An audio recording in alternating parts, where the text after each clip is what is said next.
Hello everyone, happy Monday. Just making another installment for Vlogmas.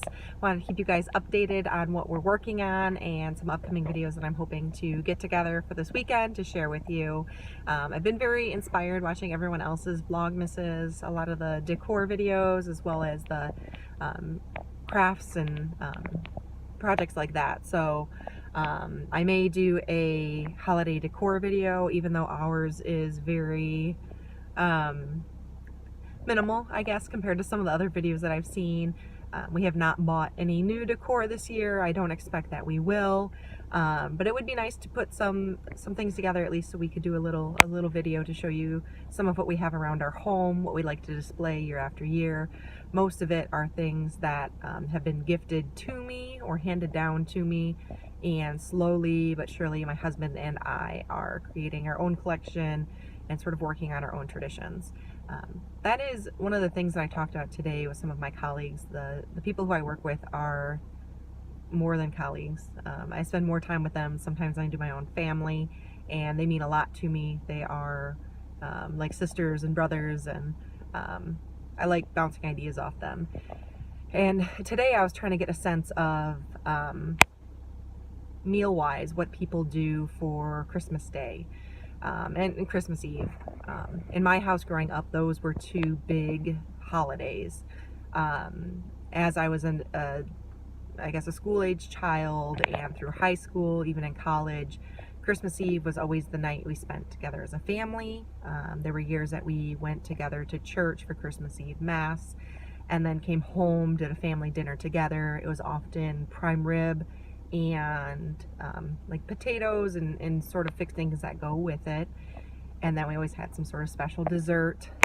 No one in my family is really bakers per se, so we usually picked up something.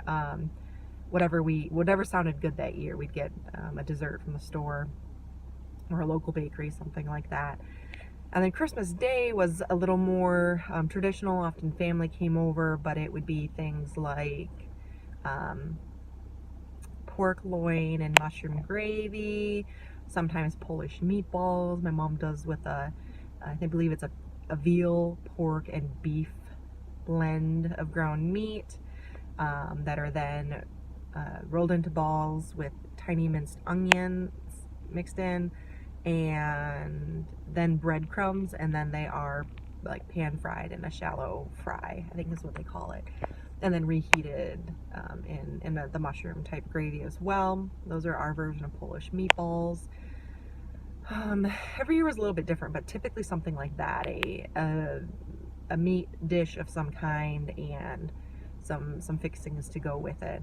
Heavy on things like mushrooms and potatoes, because those are things that my family has loved. The one other sort of meal tradition that we had many years was something we call mushroom souffle. No, mushroom strudel. And what mushroom strudel has morphed a couple times in our family's history. It was something made by my maternal grandparents, so my mom's side, and sometimes, so I don't know if it's a Polish-Lithuanian thing, but mushrooms, we love mushrooms. My grandparents would dice up mushrooms, sometimes with onions and garlic, and sort of saute them up to eliminate a lot of the moisture, and then they'd be wrapped in a pastry of some kind. Oftentimes it was phyllo dough, and then wrapped like in a little package like a log, baked until the phyllo was crispy, and then sliced up and served sort of as a before dinner appetizer, because it's something that's really quite good straight out of the oven. And since Christmas Day is often a fight for the oven and keeping your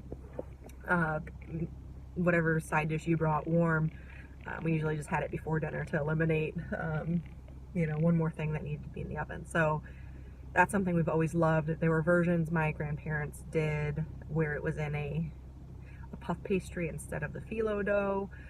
All of it is delicious, something we've always loved. I now make a version of that where it's more like a spinach pie rather than a standalone loaf of sorts, more of a pan scoopable spinach pie type thing. So let me know if you're interested in seeing sort of sketches of what that means to me, and how my descriptions don't quite match up with what you're trying to envision. So this year, I work in a cycle, a 2-week cycle, where 10 of the days I am on and on call, and then 4 days I'm off. And I have worked here for going on 2 decades, maybe 17 years, and we work through and on the holidays. And this year I was supposed to be working Christmas Day, and instead I have a colleague who is planning to cover it so that I don't have to.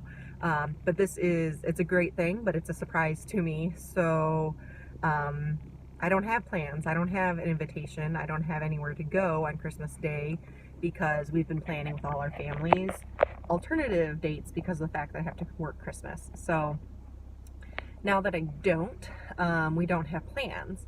So just trying to think up a few things that might work out well, that if we go visiting and just pay a couple visits, especially to my parents and to my husband's mom, that we would have something at home and ready for us to eat, and maybe the crock pot.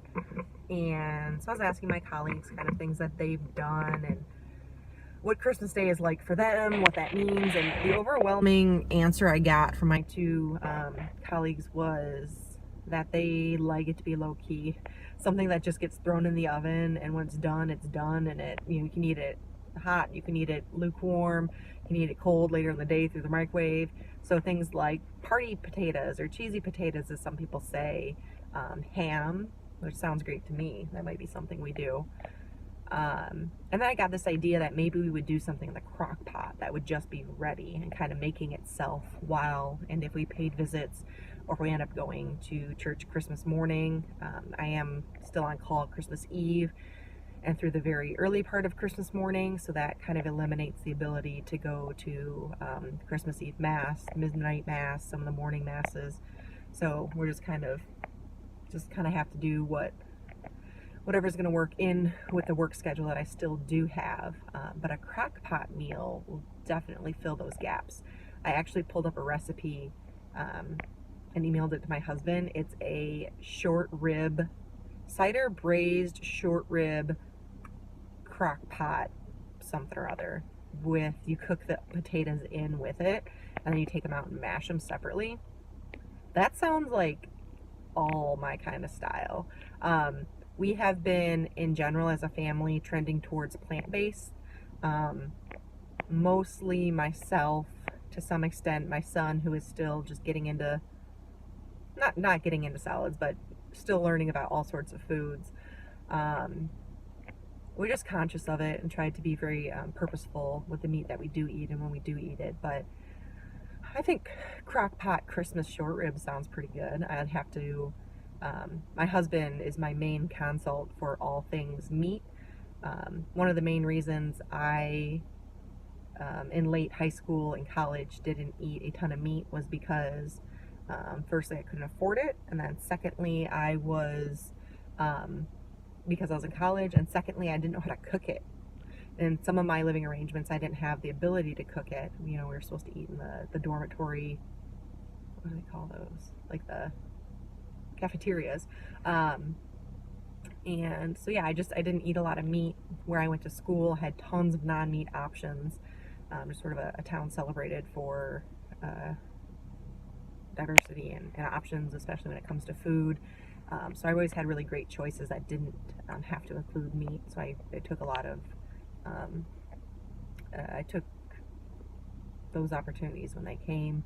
Meeting my husband meant that not only did he know cuts of meat, he knew how to cook them. That was the other thing that I was always really fearful of, just because of my lack of knowledge, was the cooking of different cuts of meat. Even now, it's very challenging for me to go in the grocery store and say, oh, hey, we want to have a pot roast. I don't know what cut of meat that is. You know, some things I'm okay with, you know, chicken and pork, I understand. There's not a huge variety of options as far as I can describe. Chicken obviously is not much to know about. But beef, yeah, that's one of those things that There's only a few things I know how to do. And now I know that some stores label, like some things are the same thing. Like pork butt's the same as pork shoulder, I think. Something like that. So I'm still learning. I'm also not highly motivated. When my husband wants meat, he knows what to pick out and how to cook it to make it taste good. You know, and that's when I'll try some. But if it's solely up to me, I don't get around to it. I place my interests elsewhere. So that's kind of what I'm toying with. I will plan to link the recipe that I was looking at. It sounds really good. I'd be very interested to know what you guys think if you've ever done anything like this. Braised short ribs in a crock pot. Mainly, I'm looking at the ingredient list and it's asking for 2 cups of cider. My brain immediately went to apple cider vinegar and I was like, wow, 2 cups, that's a ton. Okay, they're not talking about apple cider vinegar, they're talking about apple cider. And here where I live in Michigan, apple cider is a fall thing. To get good apple cider outside of the fall, I don't know how to do it. So tell me what you read. Do you think it means apple cider, like from the apple orchard? Do you think it means cider, like alcoholic cider, cidra, like that kind of thing? Let me know what you think. I'll post the recipe. It sounds good. I'd love to hear what anyone else has to say, or any other set it, forget it type things that we might do for Christmas Day. Because if we go out visiting, or if we just hang in our pajamas all day, I'll be very interested in eating, but not really in preparing food. So love to hear what other families do. I love collecting other people's stories and kind of getting a sense of what has worked for other people, or how they start to develop their own traditions. Talk to you guys soon. Thanks.